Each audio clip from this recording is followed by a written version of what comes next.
नमस्कार दोस्तों, मैं दिनेश कुमार आपका मुकेश गहलोत एकेडमी पर स्वागत करता हूं। आज से अपने क्लास 10 हिंदी मीडियम के लिए विज्ञान विषय को शुरू करने जा रहे हैं और उसमें सबसे पहले अपने फिजिक्स का चैप्टर प्रकाश शुरू करेंगे, जो आपकी बुक का 9th चैप्टर है। तो अपने आज से कौन सा चैप्टर स्टार्ट करने जा रहे हैं? प्रकाश।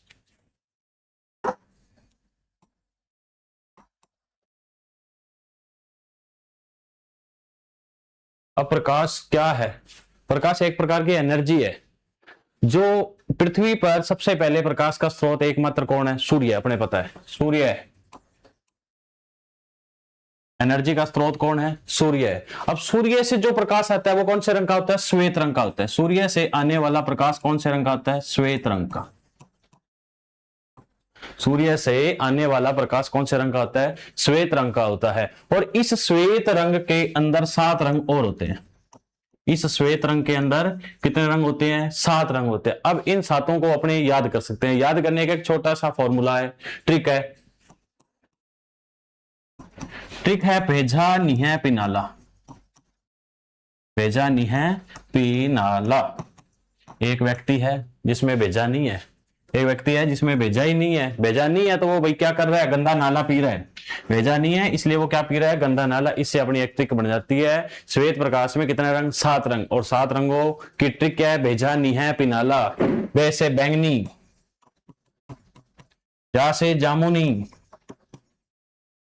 नी से नीला, है से हरा, पी से पीला, ना से नारंगी और ला से लाल। तो ये रंग हो जाएंगे अपने 7 रंग। बैंगनी, जामुनी, नीला, हरा, पीला, नारंगी और लाल रंग हो जाएगा। ये क्रम पेपर में पूछ लिया जाता है कि श्वेत प्रकाश में कितने रंग होते हैं? 7 रंग होते हैं। और 7 रंगों में कौन कौन से होते हैं? भेजा नहीं है पिनाला, बैंगनी, जामुनी, नीला, हरा, पीला, नारंगी, लाल। अब पेपर में क्वेश्चन पूछ लेगा आपसे। क्वेश्चन कैसे पूछेगा? देखो भाई, निम्न रंगों का सही क्रम नहीं है। निम्न में से कौन सा क्रम है जो सही नहीं है? जैसे ऑप्शन के रूप में पहला मैं ले लेता हूं आपके सामने, बैंगनी, जामुनी, हरा और बैंगनी। वापी से ले लेता हूं, एक ऑप्शन और लेते हैं, बैंगनी, जामुनी, नीला, हरा।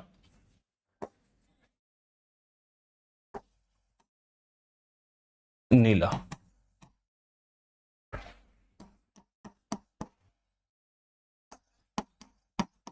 बैंगनी, जामुनी, हरा, लाल। यदि अपने पास ये 3 ही ऑप्शन है, इन 3 ऑप्शनों में से अपने मान लेते हैं कि कौन सा ऑप्शन सही होगा, तो अभी आपको मैंने एक ट्रिक बताई है। ट्रिक कौन सी होगी? भेजा नीह पिनाला। तो देखो बच्चों, पहले सबसे पहले बैंगनी रंग, इसमें बैंगनी है, इसमें भी बैंगनी है, इसमें भी बैंगनी है। हो सकता है 3 ऑप्शन आपके सही हो। फिर है जामुनी। देखो भी जामुनी इसमें भी है, इसमें भी है, इसमें भी है जामुनी, ठीक है। अब देखो इसमें नीला, नीले के बाद हरा दे दिया इसने, यहां पर ये ऑप्शन लगता है गलत हो जाएगा। आगे देखो इसमें नीला दे रखा है, नीले के बाद हरा, ये ऑप्शन भी सही है।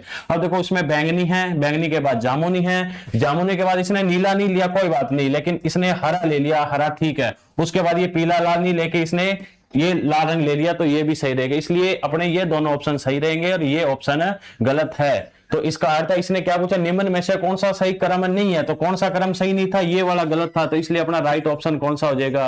पहला हो जाएगा। तो इस प्रकार आपसे ये प्रश्न पूछ लेगा। सिंपल सा प्रश्न है, ट्रिक भेजा नहीं है पिनाला, बैंगनी, जामुनी, नीला, हरा, पीला, नारंगी, लाल। ठीक है बच्चों, ये प्रश्न आपका ऐसे आ सकता है पेपर में, नॉर्मल प्रश्न है। उसके बाद अपने देखो, प्रकाश हमेशा कौन सी रेखा में चलता है? सीधी रेखा में चलता है। प्रकाश हमेशा सीधी रेखा में चलता है, सीधी रेखा में गमन करता है। कौन गमन करता है? प्रकाश, लाइट।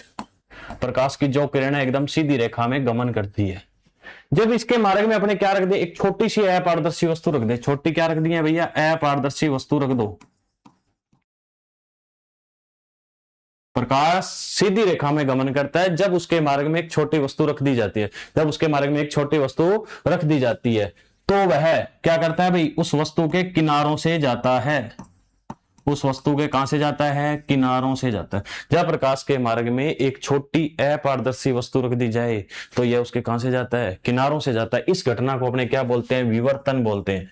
क्या बोलते हैं भाई, विवर्तन। देखो दूसरी परिभाषा आपको याद करवा दी गई है कि प्रकाश के मार्ग में जब छोटी अपारदर्शी वस्तु रख दी जाती है तो प्रकाश कहां से जाता है, उसके किनारों से जाता है। इस घटना को अपने क्या बोलेंगे, विवर्तन बोलेंगे। सिंपल सी परिभाषा विवर्तन की, प्रकाश का किनारों से मुड़ना क्या कहलाता है भाई, विवर्तन कहलाता है। प्रकाश का किनारों से मुड़ना क्या कहलाता है, विवर्तन कहलाता है। प्रकाश के मार्ग में जब छोटी अपारदर्शी वस्तु रख दी जाए तो प्रकाश उसके कहां से जाएगा, किनारों से जाएगा। इस घटना को अपने क्या बोलेंगे, विवर्तन बोलेंगे। तो अपनों ने सबसे पहले देखा कि प्रकाश का जो स्रोत है, ऊर्जा का स्रोत है पृथ्वी के लिए, वो कौन है, सूर्य है। और सूर्य से जब प्रकाश आता है वो कौन से रंग का, श्वेत रंग का। कौन से रंग का होता है अभी, श्वेत रंग का होता है। और श्वेत रंग में कितने रंग होते हैं, 7। कौन से ट्रिक बताई थी, भेजानी है, पिनाला, बैंगनी, जामुनी, नीला, हरा, पीला, नारंगी और लाल। और उसके बाद अपनों ने कहा है कि प्रकाश हमेशा सीधी रेखा में गमन करता है जब उसके मार्ग में एक छोटी सी क्या रख दी जाए, अपारदर्शी वस्तु रख दी जाए। छोटी क्या रख दी जाए, अपारदर्शी वस्तु। तो वह कहां से जाता है, उसके किनारों से जाता है। इस घटना को अपने क्या बोलते हैं, विवर्तन बोलते हैं। तो विवर्तन की परिभाषा याद हो जाएगी, प्रकाश का किनारों से मुड़ना। शॉर्ट नोट्स में आप बना सकते हो, प्रकाश का किनारों से मुड़ना। किनारों से मुड़ना क्या कहलाएगा भाई, विवर्तन कहलाएगा। प्रकाश का किनारों से मुड़ना क्या कहलाएगा, विवर्तन कहलाएगा। तो 2 परिभाषाएं अपने को याद हो चुकी है। उसके बाद आपको एक नई हेडिंग, प्रकाश में ये घटना है परावर्तन। तो परावर्तन को शो करते हैं। परावर्तन का अर्थ होता है वापिस लौटना। सिंपल सी भाषा में प्रकाश का अर्थ, परावर्तन का अर्थ है वापिस लौटना। जैसे घर वाले बोलते हैं ना अपने को, सारे दिन गलियों में घूमते रहते हैं, घर पे जाते हैं तो बोलते हैं ना, सारे दिन गलियों में धक्के खा के लौट गए हो। तो वैसे ये वाली बात है। परावर्तन का अर्थ क्या होता है, लौटना। अब लौटना क्या है, जब प्रकाश किसी सतह से टकराकर वापिस क्या हो जाए, उसी स्थान से या उसी जगह चली जाए तो उसे क्या बोलेंगे, परावर्तन। प्रकाश का किसी सतह से टकराकर वापिस लौटना क्या कहलाएगा अभी, परावर्तन। प्रकाश का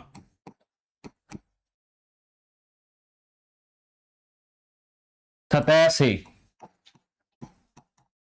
टकराकर वापिस लौटना परावर्तन कहलाता है। प्रकाश का किसी सतह से टकराकर वापिस लौटना क्या कहलाता है अभी, परावर्तन। परावर्तन की परिभाषा याद होगी, प्रकाश का सतह से टकराकर वापिस लौटना। अब कोई बोलेगा सर सतह ये कौन सी सतह है, तो यहां पर बोलते हैं परावर्तक सतह। कौन सी सतह है ये, परावर्तक सतह। तो परावर्तन की परिभाषा याद होगी, प्रकाश का परावर्तक सतह से टकराकर वापिस लौटना क्या कहलाता है, परावर्तन कहलाता है। अब इसके लिए अपने एक छोटा सा डायग्राम बनाते हैं, उसे अपने को पता चलेगा।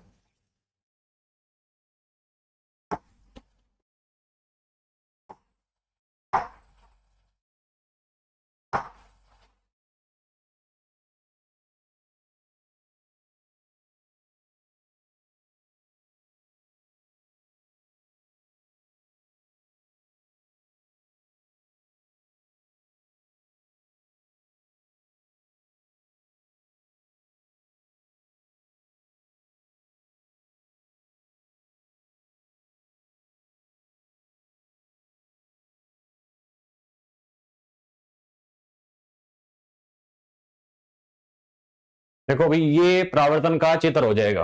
अब परावर्तन का चित्र में देखो, सबसे पहले एक प्रकाश किरण आ रही है, एक प्रकाश किरण आ रही है जिसका नाम मैं लिख देता हूं PQ, और ये यहां से टकराकर, इस बिंदु से टकराकर वापस जा रही है, तो इसे अपने बोल देते हैं परावर्तित किरण। और ये एक 90 डिग्री का कोण बना दिया जिसे क्या बोल देते हैं, अभिलंब। और ये एक परावर्तक सतह है जिसे अपनों ने MN से प्रदर्शित कर दिया है। अब सबसे पहले इस डायग्राम में ये PQ आ रही है, सबसे पहले ये PQ आ रही है, इसलिए इसे बोलते हैं आपतित किरण। जो प्रकाश किरण आती है उसे कौन सी किरण बोलेंगे, जो सबसे पहले प्रकाश किरण आएगी उसे कौन सी किरण बोलेंगे, आपतित किरण।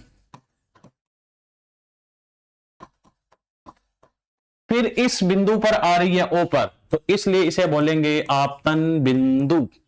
इसे परावर्तन बिंदु क्यों नहीं बोल सकते, क्योंकि सबसे पहले इसमें प्रकाश आ रहा है न कि जा रहा है। उसके बाद है आर एस, ये है परावर्तित किरण। एम एन,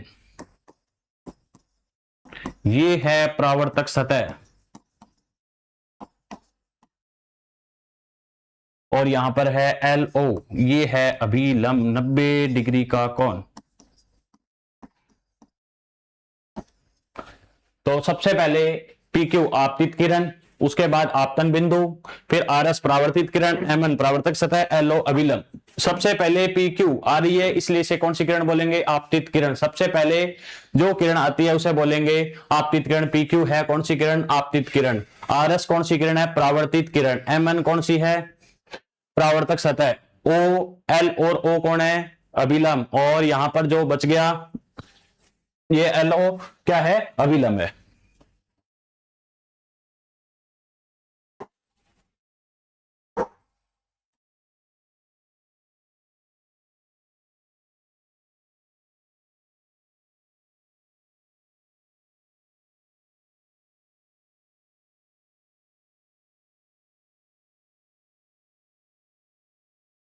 ठीक है बच्चों, आगे देखो। अब अपने सबसे पहले एक बार दोबारा से परावर्तन का डायग्राम सीख लेते हैं।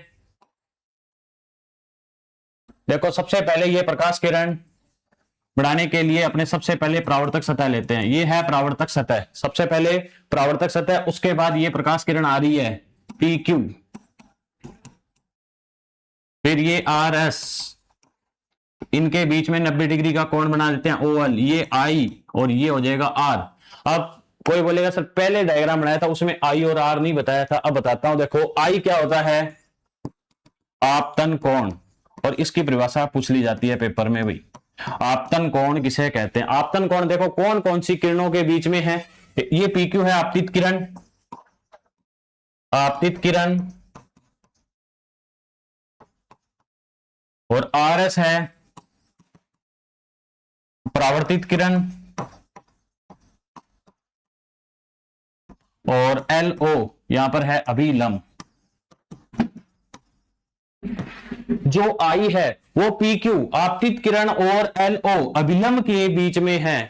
तो पेपर में परिभाषा जी आपतन कोण की, तो आप बोलोगे आपतित किरण और अभिलंब के बीच में बना कोण क्या कहलाता है? आपतन कोण। कौन कौन सी किरण? आपतित किरण और अभिलंब के बीच में बना कोण क्या कहलाएगा? आपतन कोण। और उसके बाद ये आर, आर है परावर्तन कोण। आर कौन है? परावर्तन कोण। पेपर में प्रश्न आ जाएगा परावर्तन कोण की परिभाषा लिखो, तो आप बोलोगे परावर्तित किरण और अभिलंब के बीच में बना कोण क्या कहलाएगा? परावर्तन कोण। परावर्तन, प्रकाश का किसी सतह से टकराकर वापस लौटना क्या कहलाएगा? परावर्तन। पी क्यू है आपतित किरण, आर एस है परावर्तित किरण, एल ओ है अभिलंब। अब यहां पर इनके बीच में आई बन गया है, तो जिसे बोलेंगे आपतन कोण। ये आपतित किरण और अभिलंब के बीच में बना कोण क्या कहलाएगा? आपतन कोण। और एल, ये है अभिलंब और ये है परावर्तित किरण के बीच में बना कोण क्या कहलाएगा? परावर्तन कोण। तो आपतन कोण और परावर्तन कोण की आपको परिभाषा याद रखनी है। अब तक अपनों ने सबसे पहले देखा ऊर्जा का स्रोत कौन है बच्चों? एक बार फिर से बताएं, सूर्य। ऊर्जा का स्रोत कौन है? सूर्य। दूसरा विवर्तन पढ़ा अपनों ने। विवर्तन का अर्थ क्या होता है? प्रकाश का किनारों से मुड़ना। जब प्रकाश सीधी रेखा में गमन करता है, उसके एक मार्ग में एक छोटी सी अपारदर्शी वस्तु रख दी जाए तो प्रकाश कहां से जाता है? उसके किनारों से। इस घटना को क्या बोलेंगे? विवर्तन। फिर अपनों ने पढ़ा परावर्तन। सबसे पहले अपनों ने पढ़ा था ऊर्जा का स्रोत, फिर विवर्तन, फिर परावर्तन की परिभाषा पढ़ी। प्रकाश का किसी सतह से टकराकर वापिस लौटना क्या कहलाएगा? परावर्तन कहलाएगा। फिर अपनों ने परावर्तन का चित्र पढ़ा है, परावर्तन का चित्र पढ़ा, और फिर अपनों ने आपतन कोण और परावर्तन कोण की परिभाषा पढ़ी। तो आपतन कोण और परावर्तन कोण की परिभाषा अपनों ने याद कर ली। अब अपने आगे पढ़ेंगे परावर्तन के नियम।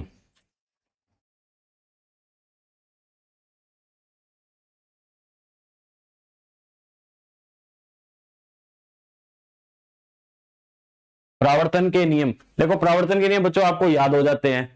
पेपर में परावर्तन के नियम का प्रश्न आ गया, परावर्तन के नियम लिखो, 1 लिखो, 2 लिखो, तो आपको सबसे पहले उसका डायग्राम बनाना चाहिए। आपको पेपर में नहीं बोला है डायग्राम बनाओ, फिर भी आप उसका एक बार डायग्राम जरूर बनाना चाहिए। तो डायग्राम बना के अपने इसकी परिभाषा अच्छे से याद हो जाएगा अपने को।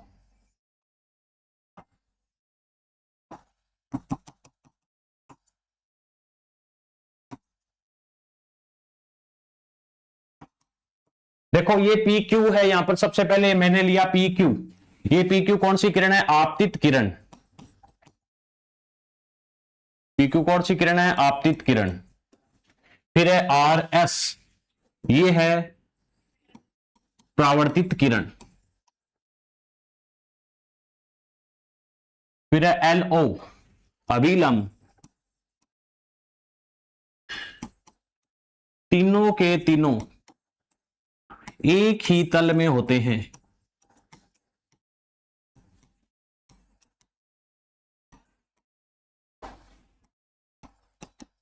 आपतित किरण, परावर्तित किरण और अभिलंब तीनों के तीनों एक ही तल में होते हैं। ये परावर्तन का प्रथम नियम हो जाता है भाई।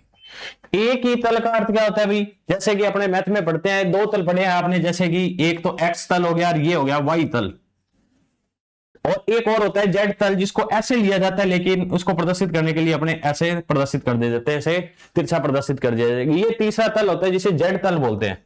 अब एक ही तल का अर्थ क्या बोल रहा है ये, कि जब आपको परावर्तन का चित्र बनाना है, या तो ये एक्स तल पे बनेगा, या ये वाई तल पे बनेगा, या इस प्रकार जेड तल पे बनेगा। कभी ऐसा नहीं होगा कि आपतित किरण तो एक्स तल पे है और परावर्तित किरण वाई तल से जा रही है, ऐसा कभी नहीं होगा। इसलिए बोलते हैं कि ये तीनों के तीनों एक ही तल में होते हैं।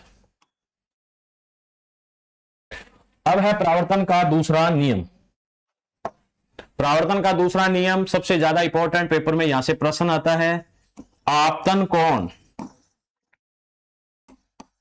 आपतन कोण आई। अब इनमें आई कहां है? आपतन कोण की परिभाषा मैंने बताई, आपतित किरण और अभिलंब के बीच में बना कोण क्या कहलाता है? आपतन कोण। तो इसमें आपतित किरण कौन सी है? आर एस है या पी क्यू है? तो इसमें पी क्यू आपतित किरण है, और अभिलंब के बीच में बना कोण ये क्या कहलाएगा? आई। ये क्या है? आपतन कोण। और उसके बाद ये है परावर्तित किरण, यहां पर लिख दिया मैंने आपतन कोण आई, और परावर्तन कोण, परावर्तन कोण आर का मान बराबर होता है, आपतन कोण परावर्तन कोण का मान बराबर होता है। ये परावर्तन के नियम हो चुके हैं। सबसे पहले परावर्तन के नियम, सबसे पहला आपतित किरण, परावर्तित किरण, अभिलंब तीनों के तीनों एक ही तल में। पहला नियम याद हो गया होगा, आपतित किरण, परावर्तित किरण, अभिलंब तीनों के तीनों एक ही तल में होते हैं। दूसरा आपतन कोण, आपतन कोण परावर्तन कोण का मान क्या होता है भी? बराबर होता है। ये यहां पर आपतन कोण है, आपतन कोण एवं परावर्तन कोण का मान बराबर होता है। परावर्तन के दो नियम हो चुके हैं, आपतित किरण, परावर्तित किरण, अभिलंब तीनों के तीनों एक ही तल में होते हैं। दूसरा आपतन कोण व परावर्तन कोण का मान बराबर होता है। पेपर में पूछा जाता है, और इस साल बोर्ड में आपके ये शायद पूछा भी गया होगा प्रश्न, तो आपको याद रखना, आपतित किरण, परावर्तित किरण, अभिलंब तीनों के तीनों एक ही तल में होते हैं। आपतन कोण एवं परावर्तन कोण का मान बराबर होता है। अब पेपर में इस आपतन कोण और परावर्तन कोण का मान बराबर होता है, इस पे एक प्रश्न आ जाता है, तो वो देखो कैसे आएगा।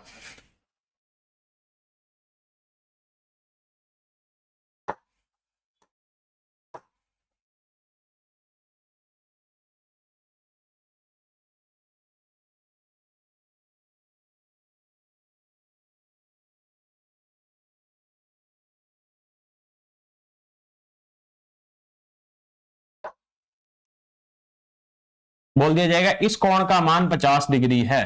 इस कोण का मान कितना है भाई? 50 डिग्री है। इस कोण का मान कितना है? 50 डिग्री। ये किरण आ रही है और ये जा रही है, और यहां पर दे देगा x। इस x का मान क्या होगा? तो इस x का मान अपने को निकालने के लिए देखते हैं कि ये सबसे पहले क्या है? अभिलंब है। तो अपने को पता है इतने कोण का मान कितना होता है भाई? 90 डिग्री होता है। यदि ये 90 डिग्री है तो ये इधर वाले कोण का मान भी कितना होगा? 90 डिग्री।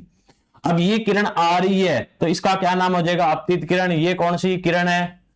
अभिलंब है। इन दोनों के बीच में बना कौन? आपतन कोण। आपतन कोण इधर वाला हो जाएगा परावर्तन कोण, आर हो जाएगा। अभी पढ़ा था पढ़ाने, आई बराबर होता है किसके भाई? आर के। आई बराबर होता है किसके? आर के। तो इसका मान भी कितना हो जाएगा? 50। इस पूरे का मान 90 डिग्री है और इतने का मान 50 है, तो भैया इसका मान कितना हो जाएगा? इसका मान हो जाएगा फिर 40 डिग्री। तो पेपर में ये प्रश्न आ जाएगा, और पेपर में प्रश्न आया भी था। इस प्रकार डायग्राम दे रखा था, और यहां पर दे रखा था 30 डिग्री, और यहां पर x का मान पूछ लिया था। सिंपल सा पेपर बनाने वाला कह रहा है फ्री में नंबर लूट लो। तो यहां पर x का मान कितना आएगा भाई 30 आएगा। कौन सा नियम लगेगा I बराबर R। अब रट्टा मार के चले जाते हैं, I और R बराबर होते हैं 30, इधर 30 दे रखा है इधर 30 दे रखा है। पेपर में डायग्राम आया चलो दे दिया 30। कभी कभी पेपर में आ जाता है कि ये कौन से नियम से आपने 30 लिखा है, तो आपको याद रखना है परावर्तन का नियम, आपतन कोण और परावर्तन कोण का मान बराबर होता है। डायग्राम देके जब ये प्रश्न पूछेगा तो आसान है, लेकिन कभी कभी वो क्या करता है सीधा प्रश्न हिंदी में टाइप कर देगा और फिर अपने को पहले तो उसका डायग्राम बनाना पड़ेगा और फिर इस सवाल को अपने को हल करना पड़ेगा। तो वो कैसे आएगा वो देखो कि एक प्रकाश किरण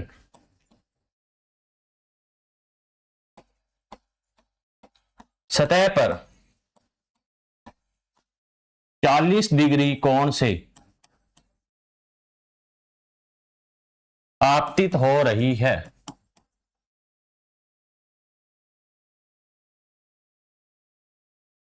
चालीस डिग्री कोण से आपतित हो रही है, तो आपतित किरण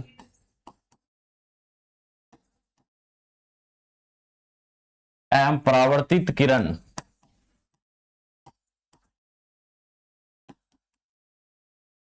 के मध्य कितने डिग्री का, कितना लिख देते हैं, कितना कोण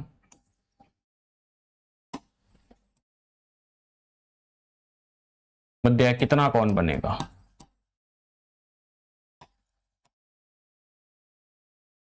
और आगे ऐसे दे देगा 1 नंबर। तो अब अपने का ये क्वेश्चन तैयार हो गया। एक प्रकाश किरण है जो सतह पर 40 डिग्री कोण से आपतित हो रही है। इसमें सतह पर या सतह के साथ दोनों में अंतर होगा भाई। एक प्रकाश किरण सतह पर देखा है 40 डिग्री का कोण बना रही है, तो आपतित किरण और परावर्तित किरण के मध्य कितने डिग्री कोण होगा अभी बताया था। जब ऐसा सवाल हल करे तो सबसे पहले डायग्राम बनाए, सबसे पहले अपने को डायग्राम बनाना पड़ेगा। तो डायग्राम बनाने के लिए अपने ये लो भी डायग्राम बना लेते हैं। ये किरण आ रही है, ये किरण जा रही है, ये आपतित किरण, ये परावर्तित किरण, इनके बीच में ये 90 डिग्री का कोण।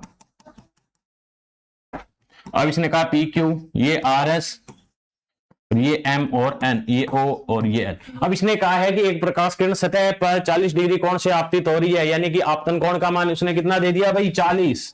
ये आपतन कोण का मान 40 दे दिया, आई बराबर कितना दे दिया 40। अब अपनों ने नियम पढ़ा है आई बराबर होता है आर, तो आई 40 है तो आर का मान भी कितना होगा 40। अब जल्दी जल्दी में उत्तर आंसर लगा देंगे इसका 40, जो क्या है रॉन्ग। रॉन्ग क्यों है आगे देखो प्रश्न में इसने क्या बोला है, आपतित किरण एवं परावर्तित किरण के मध्य कितने डिग्री का कोण पूछा है, ना कि परावर्तन कोण का मान पूछा है। अब इसने कहा है कि आपतित किरण और परावर्तित किरण के मध्य कितना डिग्री कोण है। ये आपतित किरण, ये परावर्तित किरण, इनके बीच में ये कितने डिग्री का कोण बना हुआ है भाई 40 और 40 80 डिग्री, यानी कि इसका जो आंसर होगा वो 80 डिग्री होगा। तो इसका राइट आंसर कितना हो जाएगा 80 डिग्री।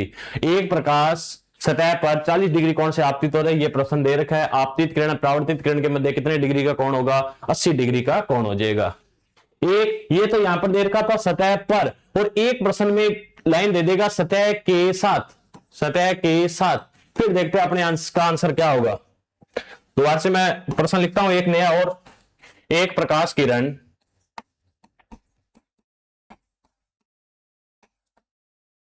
सतह के साथ 40 डिग्री कोण से आपतित हो रही है,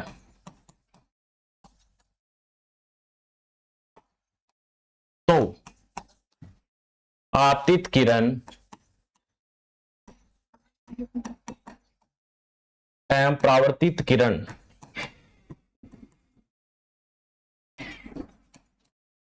के मध्य कोण क्या होगा। सेम ही प्रश्न लग रहा है पिछले वाला। इसमें लिखा है कि एक प्रकाश किरण सतह के साथ 40 डिग्री कोण पर आपतित हो रही है, उसमें दे रखा था सतह पर 40 डिग्री कोण से आपतित हो रही है। प्रश्न लगभग सेम लग रहा है, लेकिन आंसर पूरा अलग हो जाएगा। कैसे अलग हो जाएगा देखो,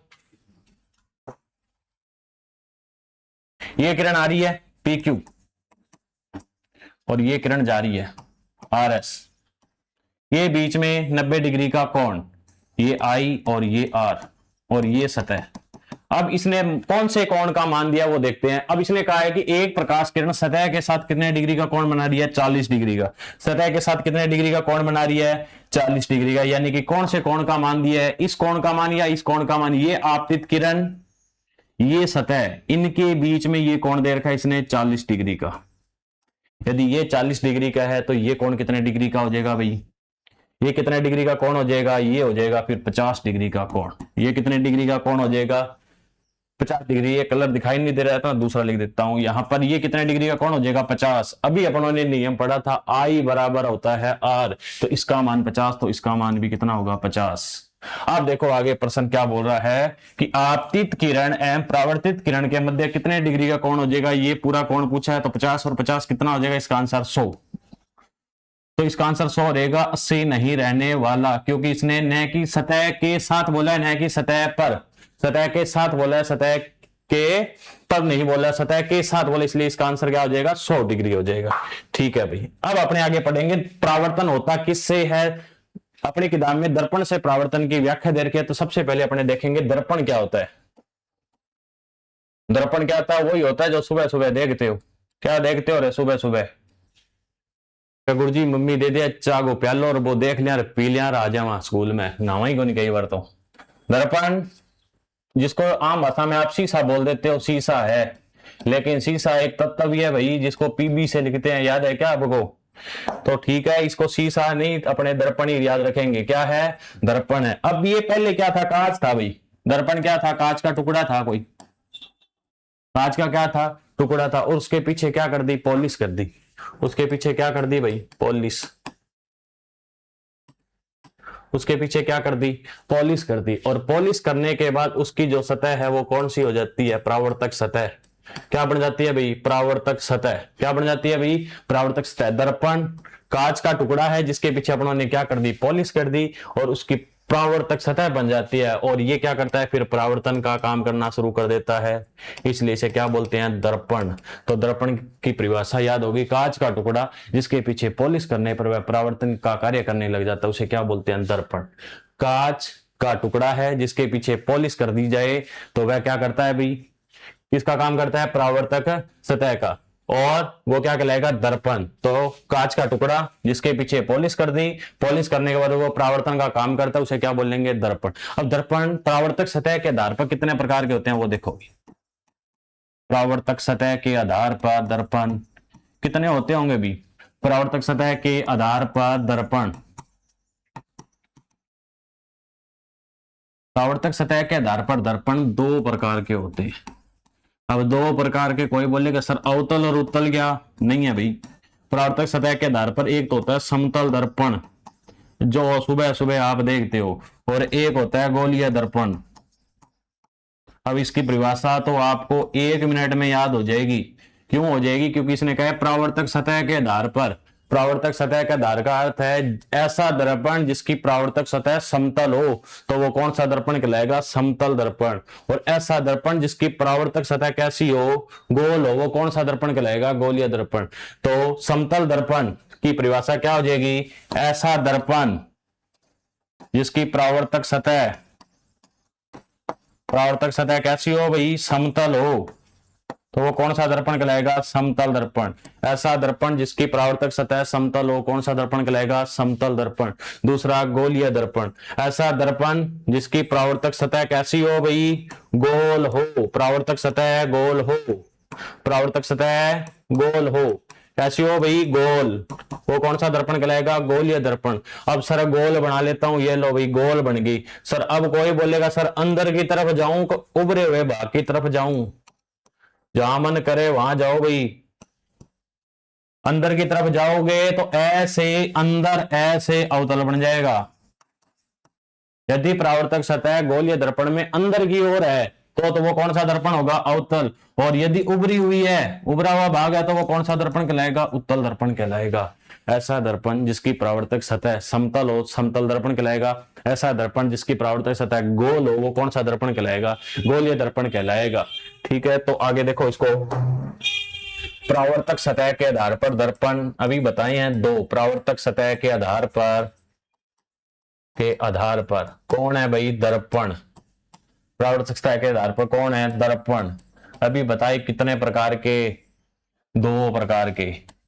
पहला बताया मैंने समतल दर्पण, दूसरा बताया मैंने गोलीय दर्पण। कौन सा दर्पण है दूसरा भाई? गोलीय दर्पण। राइटिंग थोड़ी ज्यादा ही सुंदर है मेरी भाई। गोलीय दर्पण।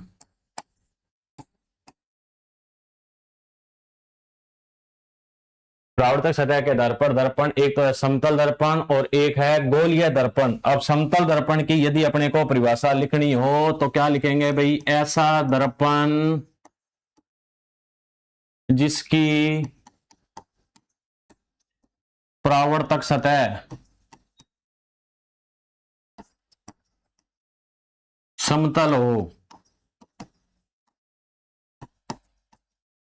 समतल दर्पण कहलाएगा। जो अपने घरों में लगा होता है भाई, वो है समतल दर्पण। उसके बाद है गोलीय दर्पण। ऐसा दर्पण जिसकी परावर्तक सतह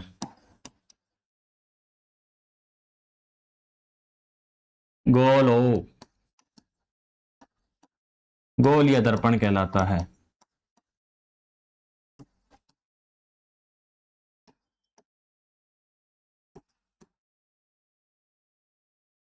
ऐसा दर्पण जिसकी परावर्तक सतह गोल हो गोलीय दर्पण कहलाता है। ऐसा दर्पण जिसकी परावर्तक सतह समतल हो क्या कहलाएगा?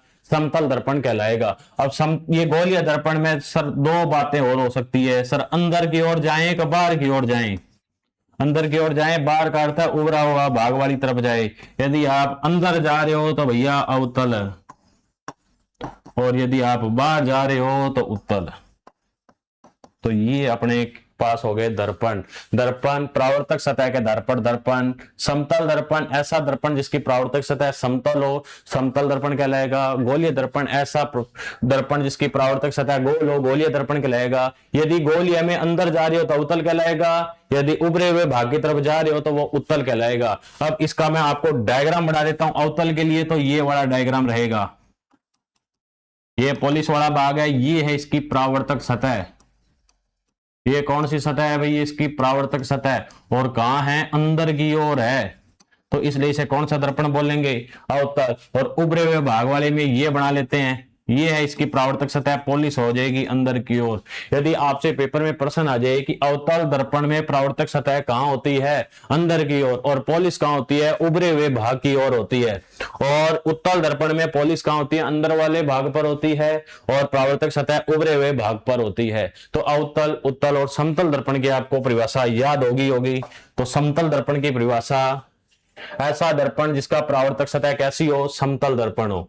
ऐसा दर्पण जिसकी परावर्तक सतह समतल हो तो क्या कहलाएगा? समतल दर्पण। ऐसा दर्पण जिसकी परावर्तक सतह गोल हो तो गोलीय दर्पण। ऐसा दर्पण जिसकी परावर्तक सतह अंदर की ओर हो और गोल हो तो वो कौन सा दर्पण कहलाएगा? अवतल दर्पण। ऐसा दर्पण जिसकी परावर्तक सतह उभरी हुई हो वो कौन सा दर्पण कहलाएगा? उत्तल दर्पण कहलाएगा। उसके बाद अपने समतल दर्पण के बारे में थोड़ा ध्यान देते हैं। देखो भाई, समतल दर्पण अभी बताया था एक कांच का टुकड़ा होगा, समतल कांच का टुकड़ा होगा जिसके पीछे अपने क्या कर देंगे? पॉलिश कर देंगे। पॉलिश करने के बाद वो बन जाएगा समतल दर्पण। अब समतल दर्पण में अपना प्रतिबिंब कैसा बनता है, उसकी विशेषता क्या होती है वो देखते हैं। समतल दर्पण से बना प्रतिबिंब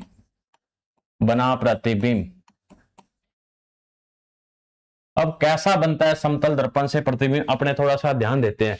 घर पे आप समतल दर्पण के सामने ऐसे हाथ करके खड़े हो जाना भाई, आपका जो चित्र बनेगा वही उतनी दूरी पर उतना ही दूर हाथ खड़ा करके आपसे चला जाएगा। इसका अर्थ है आप जो खड़े हो आप हो बिंब, और आपका जो उसके अंदर चित्र बन रहा है वो है प्रतिबिंब। यानी कि आपकी और उस प्रतिबिंब की दूरी क्या रहती है? बराबर रहती है। तो पहला, समतल दर्पण से बने चित्र की पहली विशेषता है कि प्रतिबिंब और बिंब की दूरी क्या रहती है? बराबर रहती है।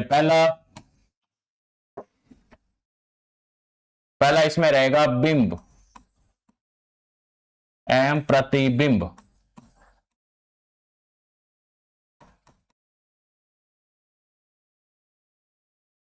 के बीच की दूरी बराबर बराबर होती है। और जब आप उसके सामने खड़े होते हो, आपकी जितनी हाइट होती है उतना ही उसका, आपका डायग्राम भी उतना ही हाइट का बनता है, यानी कि ऊंचाइयां भी क्या होती है, बराबर होती है। दूसरा, इसका अपने यदि इसको डायग्राम से अपने देखें तो देखो भाई, डायग्राम से कैसे देखेंगे, मान लो ये मैंने कोई समतल दर्पण बना रहा हूं, ये समतल दर्पण बना दिया, यहां आप बैठे हो, ठीक है भाई, ये पी नाम का कोई बंदा बैठा है, उसका डायग्राम उसके अंदर, ये मान लो इनके बीच की दूरी 3 मीटर है। कितनी दूरी है भाई, 3 मीटर है। तो उस पी का भी डायग्राम बनेगा और वो भी कितना बनेगा, 3 मीटर ही बनेगा। क्या बनेगा, 3 मीटर का बनेगा। तो इन यानी कि ये तो है बिंब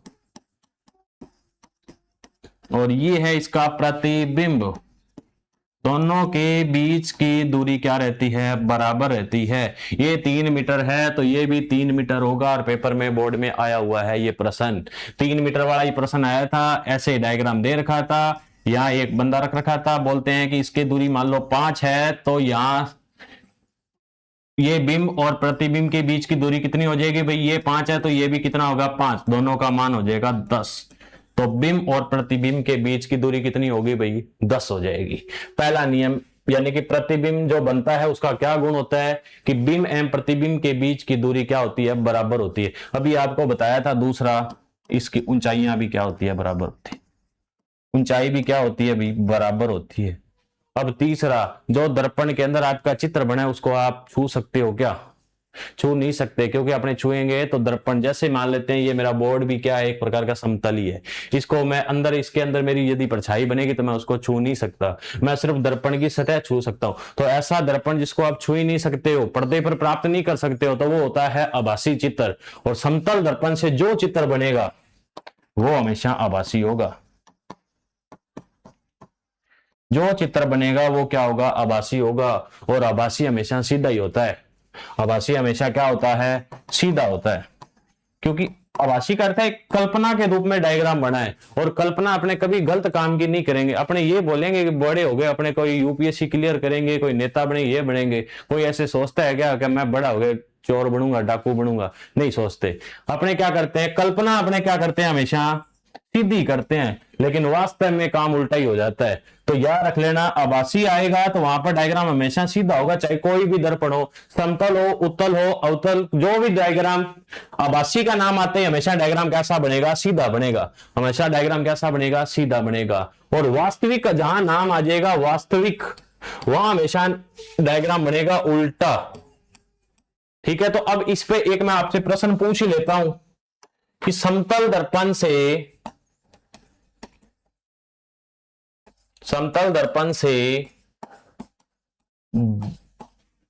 बने प्रतिबिंब की विशेषता है,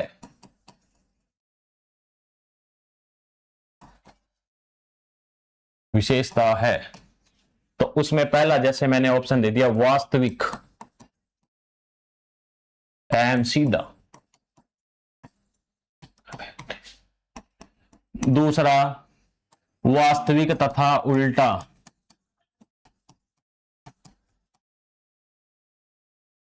तीसरा, आभासी तथा सीधा। और चौथा, आभासी तथा उल्टा।